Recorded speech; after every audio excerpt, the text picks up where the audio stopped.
dari 2005 sampai sekarang ini ada beberapa langkah-langkah perseroan yang harus kita ketahui. Jadi PT Kapuas Prima Coal itu didirikan di tahun 2005. Nah, penambangan biji besi itu dimulai dari tahun 2008 sampai 2014, dan di sini harga besi cukup signifikan turunnya, sehingga kami ngambil alih untuk penambangan galena, ya, serta memproduksi konsentrat timbal dan seng. Di tahun 2016 kami mencoba melakukan Joarsi, ya, dengan Joarsi SMGC di tahun 2016, dan kami coba juga membangun smelter timbal. 2017 mulai kami penawaran umum perdana masuk ke Bursa Efek Indonesia Jakarta, dan kami juga tetap meningkatkan kapasitas produksi dari seng maupun timbal dengan pengembangan dengan aset-aset tambang yang kami tingkatkan. Di tahun 2018 kami juga memperoleh IPPKH yang baru, yang awalnya itu adalah 390 hektar. Nah, sedangkan IPPKH yang kedua ini seluas 1.129 hektar. Jadi area kerja kami itu bertambah menjadi 1.500 hektar. Kami juga di tahun 2018 itu menerbitkan obligasi Kapuas Prima Coal. Yang pertama itu dengan seri A, B, C, D, dan E. Di tahun 2019 peningkatan kepemilikan saham pada entitas asosiasi PT Kapuas Prima Citra, yang awalnya saham kami sebesar 30%, 70%-nya ada partner kami IRR, sehingga kami meningkatkan kepemilikan saham kami sebesar 40%, jadi komposisi 70% Kapuas Prima Coal, dan partner kami 30% PT IRR. 2020 kami berusaha meningkatkan lagi kapasitas dengan target 600.000 ton biji per tahun, pencapaian 78% pada tahun tersebut, sebesar 496.745 ton biji.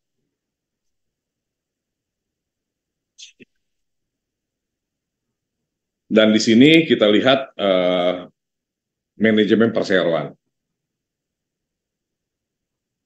Ada Dewan Komisaris dan Dewan Direksi. Dewan Komisaris kami pertama adalah Bapak Sim Antoni, Komisaris Utama, Ketua dan pendiri memulai bisnis pertambangan sejak 2005. Bapak Kionata sebagai Komisaris, Ketua dan pendiri memulai bisnis pertambangan di tahun 2005.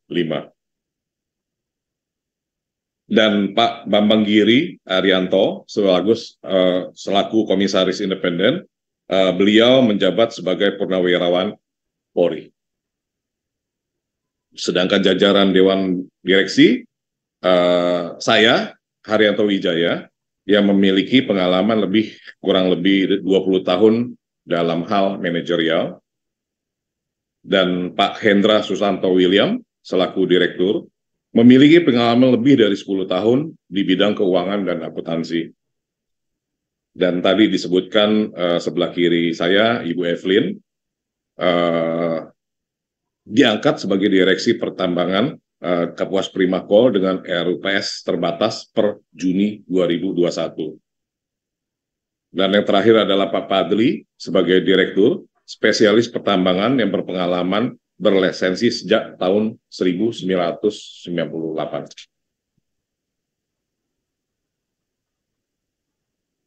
Dan slide berikutnya adalah komposisi pemegang saham di struktur perseroan. Jadi kita lihat jumlah total 100% saham adalah 25.250.000.000 per 31 Mei 2023.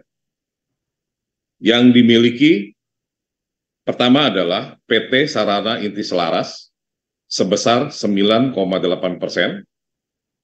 Bapak Sim Antoni selaku komisaris utama memiliki sebesar 14,4%,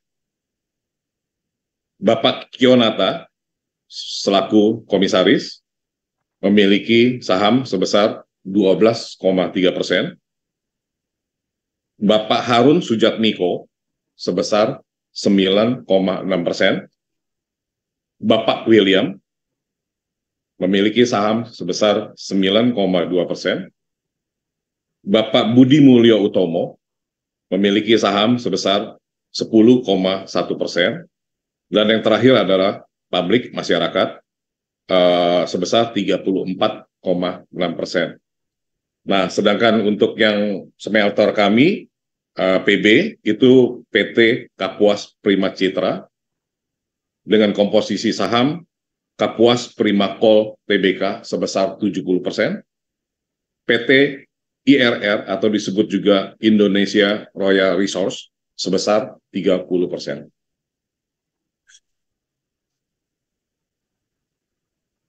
Demikian ini adalah agenda atau kita punya sekilas mengenai perseroan. Nah, sedangkan untuk masuk ke agenda yang kedua adalah bisnis dan produk. Kegiatan pertambangan. Pertambangan diawali dengan penambangan terhadap biji. Biji di sini adalah biji galena dan biji Fe yang kita lakukan. Dan penambangan ini kami mempunyai yang open pit dan juga underground, terutama yang galena kami penambangannya dengan underground. Setelah kami mendapatkan biji, kita melakukan khususnya di Fe atau yang di besi, karena dia open pit maka kita washing. Sedangkan kalau untuk yang di galena, kami langsung masuk ke crushing, dipecah, masuk pabrik flotasi, yang dimana hasil dari pemecahan crushing sebesar 2 cm, kurang lebih besarnya, akan kami masuk ke flotasi dengan kita MES 200 dengan campuran kimia, hasilnya menghasilkan konsentrat timbal dan seng. Nah, hasil dari timbal dan seng ini, apabila smelter kami sudah jadi, itu adalah bahan baku utama untuk masuk ke smelter. Sehingga setelah masuk ke smelter, terutama smelter timbal, maka akan menghasilkan timbal yang batangan, yang dimana kami belum bisa melakukan untuk jual lokal karena masih mengandung Ag, itu perak. Sehingga harus perlu pemisahan kembali, yang dimana proses tahapan berikutnya smelter kami belum dapat memproses demikian, maka kami melakukan ekspor. Nah, sedangkan kalau untuk yang smelter zinc yang dari tahapan pembangunan, yang sekarang ini masih dalam tahapan pembangunan, itu udah langsung dapat batangan seng, yang dimana lokal, pasar lokal maupun pasar internasional sudah dapat menyerap. Nah, karena memang kita belum di smelter PB kami sudah 100% jadi, tapi kita masih melakukan trial and error, sedangkan untuk yang pabrik seng kita, smelter seng kita, belum masih dalam konstruksi, sehingga kami masih melakukan kegiatan ekspor terhadap konsentrat baik timbal maupun seng. Nah, sedangkan kalau tadi saya sebutkan untuk besi, kami melakukan setelah washing, maka kami melakukan crushing. Dan di situ juga kami melakukan flotasi, yang dimana hasil dari flotasi tersebut menghasilkan konsentrat Fe yang kami langsung jual lokal ke smelter-smelter yang ada di nasional. Nah, dapat kita lihat produk perseroan Di sini kalau kita lihat adalah konsentrat timbal, di mana konsentrat timbal ini penggunaan timbal itu untuk baterai, yaitu aki, terus juga bisa dipergunakan selongsongan kawat, terus galangan kapal, industri ringan, dan ada lagi adalah terhadap proteksi radiasi, yang dimana dipergunakan juga di rumah sakit untuk anti radiasi. Nah, sedangkan untuk konsentrat seng, di mana seng ini bisa berasosiasi dengan, jadi pembentukan dari batuan itu dia selalu berasosiasi dengan timbal di dalam satu batu galena. Dan seng ini melindungi besi terhadap korosi, ya kan, atau logam-logam lainnya. Dan dipergunakan itu untuk industri otomotif, terus keramik juga, bahkan sampai industri-industri kosmetik maupun farmasi. Kita lihat konten zinc ada di kita punya suplemen maupun di kosmetik, ya, misalkan bedak atau lipstick.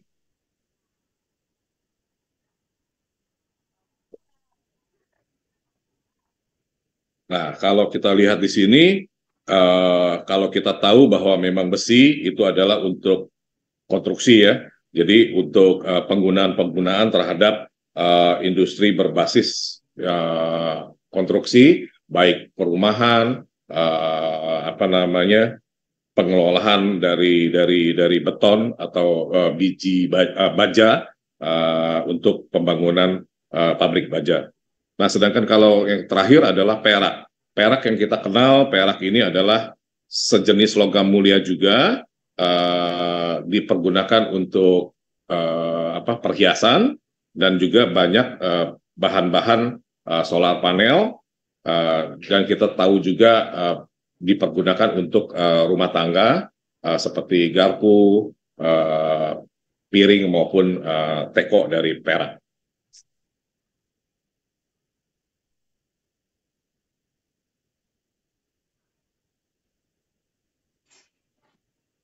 Dengan Undang-Undang nomor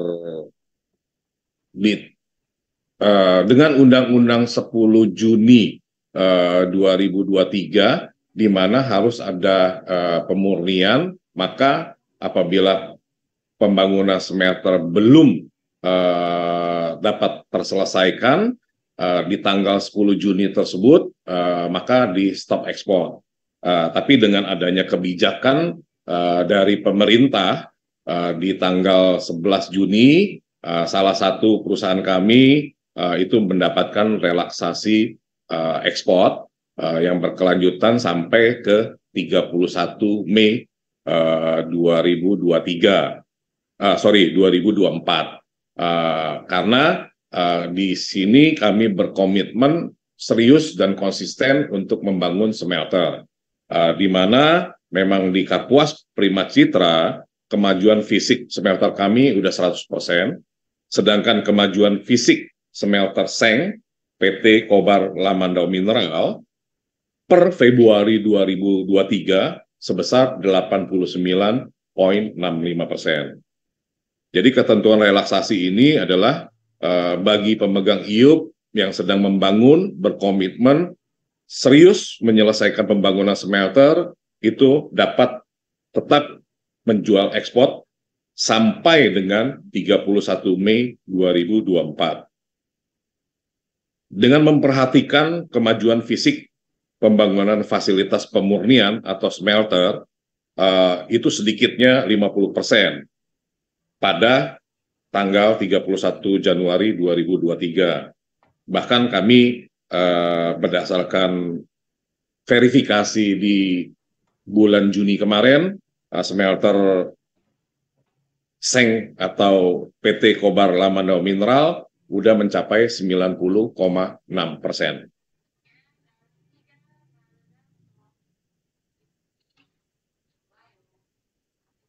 Smelter timbal itu PT Kapuas Primakol, di mana kapasitasnya adalah 40.000 ton konsentrat timbal.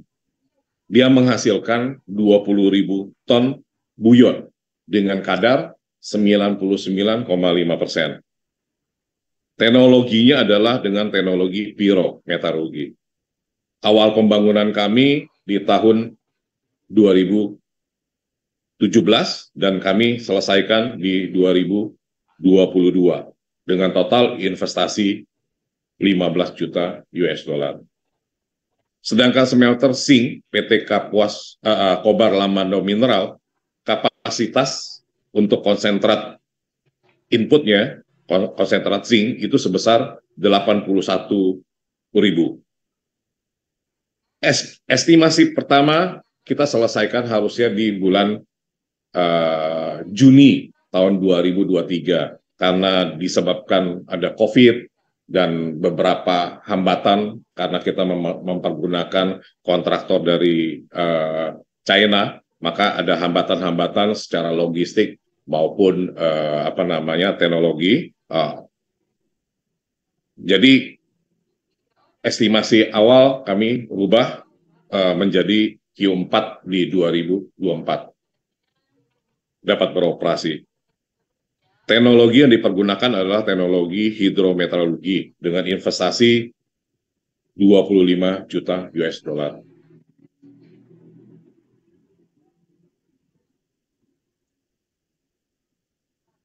Smelter timbal dan smelter zinc kami itu adalah satu-satunya yang dibangun di Indonesia.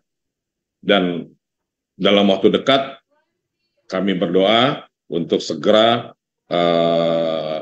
pemurnian atau smelter PB kami dapat berjalan 100% dan sampai ke kuartal 2 2024 dapat kita rasakan kita punya smelter zinc terpenuhi. Kalau kita lihat dari bagian industri timbalnya, pertama adalah dari bebatuan kita kelola masuk flotasi menjadi 2 konsentrat timbal dan maupun konsentrat seng. Nah, sedangkan konsentrat timbal ini masuk ke smelter timbal menghasilkan buyon timbal. Nah, sedangkan kalau untuk yang zinc dari galena tadi dengan masuk flotasi menghasilkan konsentrat zinc sehingga menjadi bahan baku smelter zinc. Nah, smelter zinc ini memang kami lagi proses konstruksi sehingga belum dapat beroperasi. Jadi belum dapat dimurnikan.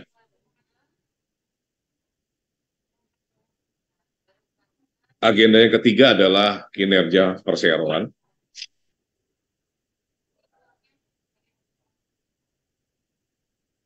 Ikhtisar keuangan Q1 2023.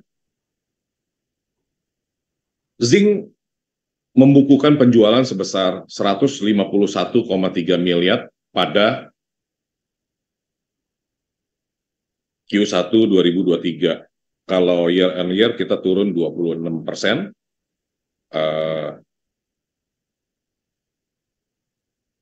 Laba bersih berubah dari laba 19,9 miliar pada tahun 2022 itu menjadi 6,9 miliar pada kuartal 1 2023. Penjualan pun year to year kalau kita lihat di sini kami mengalami penurunan dan faktor penyebabnya adalah memang di awal tahun 2022 itu mengalami peningkatan yang cukup signifikan terhadap komoditas. Seperti kita lihat rata-rata tahun 2022 tersebut harga komoditas zinc sebesar 2.900 sekian, itu adalah LME. Nah, sedangkan untuk yang timbal itu sekitar 2.100. Nah, sedangkan kalau kita lihat di awal tahun 2023 sampai sekarang pun zinc komoditas itu harga turun menjadi 2.200 US dollar.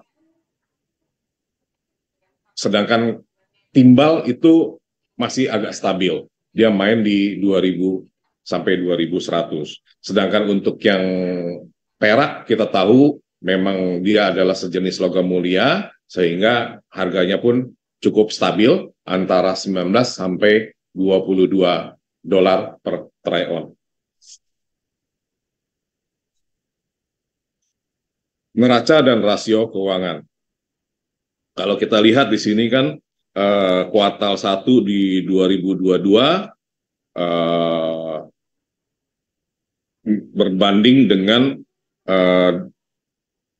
kuartal 1 di tahun 2023. Ya, kita lihat jumlah aset 2.475 ya, 2 triliun ya, jadi ya itu terdapat penurunan di 2.178. Nah, sedangkan untuk yang jumlah liabilitas ini sedikit menurun di 1.702 menjadi 1.655. Nah, sedangkan jumlah ekuitas 773 menjadi 768. Sedangkan rasio keuangan margin kotor sebesar di tahun lalu itu 35,2 dan penurunan sebesar sekarang menjadi 26,6. Nah, sedangkan margin bersihnya, EBITDA-nya juga sedikit menurun, 27,6 menjadi 19%. Margin bersih dari 9,7% menjadi minus 4,6%.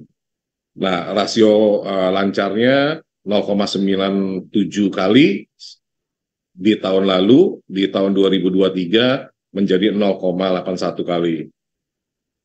Debt equity ratio itu 1,16, sekarang 1,87 kali. Ya, selanjutnya ROA 3,2 menjadi minus 1,1, ROE 10,3% menjadi minus 3,6. Penyebab penurunan tersebut seperti salah satunya tadi dari harga, dan ada kedua juga sebenarnya dari logistik. Kita mengetahui bahwa dari tahun yang lalu harga BBM, di mana harga BBM yang cukup meningkat di tahun 2022 karena perang Ukraina ya menyebabkan harga gas dan lain-lainnya meningkat,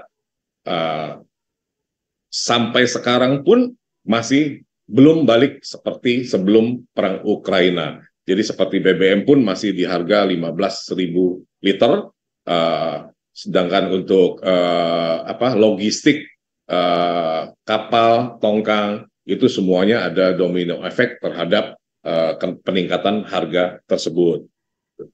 Nah, yang kedua, yang seperti yang tadi awal saya sudah jelaskan, bahwa nilai komoditas pun menurun, sehingga menjadi laba bersih kami pun menurun dan bahkan sedikit minus. Kami harapkan di 2023 di semester kedua semuanya akan berubah dan menjadi optimis, harga meningkat, mungkin juga logistik kembali normal kembali. Dan ketiga juga kami akan meningkatkan kapasitas produksi baik FE maupun galenanya. Tapi kalau kita lihat dari harga FE masih cenderung ada penurunan sepertinya.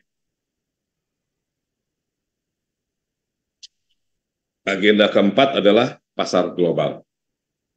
Kita lihat di sini, kalau tadi kita hanya membicarakan secara verbal, kalau kita lihat di sini adalah grafiknya, harga seng yang dimana memang menurun cukup signifikan ya di tahun 2023, ada sedikit peningkatan karena harga terakhir beberapa minggu yang lalu itu sempat menyentuh di 2.200 US dollar per ton, dan per sekarang sekitar 2.200 lebih sampai 2.300. Sedangkan harga timbal lebih stabil, dia bermain antara 2.000 sampai 2.100. Nah, kita lihat juga di sini harga besi, di mana harga besi per sekarang ini bermain antara 100 sampai 110 US dollar untuk kadar 62%, yang dimana memang hasil produk dari Kapuas Primakol itu adalah 62% up. Hal tersebut di pasaran internasional agak sedikit demand dan supply-nya melemah. Demand yang melemah, supply-nya bertambah sehingga harga cenderung akan turun. Lingkungan sosial tata kelola di agenda kelima, di mana sesuai dengan visi kami memperhatikan lingkungan sosial dan tata kelola juga. Di sini kita lihat reklamasi untuk pengembalian lahan ya, terutama untuk lahan-lahan yang kita open pit, yaitu adalah untuk penambangan dari FE. Kegiatan rehabilitasi dan revegetasi. Sosial, pengadaan solar untuk mengambil akses air bersih, ya, elektrifikasi, dan bahkan kita lihat juga ada beberapa yang program ke depan adalah listrik masuk desa. Perbaikan jalan menuju desa juga kami perhatikan, karena di desa-desa yang kita lewati untuk jalan holding kami, juga kami maintenance dan kami pelihara. Tata kelola melaksanakan kebijakan GCG berdasarkan aspek, prinsip, dan rekomendasi yang tertuang dalam Surat Edaran Otoritas Jasa Keuangan, yaitu SEOJK nomor 32/SEOJK.04/2015 tentang pedoman tata kelola perusahaan terbuka. Agenda ke-6 adalah pendorongan pertumbuhan. Kami harapkan perbaikan dari harga komoditas akan datang semakin baik, ya. Terus kami juga memiliki hanya satu-satunya smelter timbal dan seng di Indonesia dengan kapasitas sebesar 20.000 untuk smelter timbal outputnya, sedangkan untuk kapasitas smelter seng kami itu 30.000 output. Kalau kita lihat pasaran Indonesia untuk yang zinc, terutama itu masih 100% import, maka kami dapat mengkontribusi pasaran nasional sebesar, kalau hasil dari 30.000 ton per tahun mungkin hanya 10 dan 15% kebutuhan nasional yang kami dapatkan.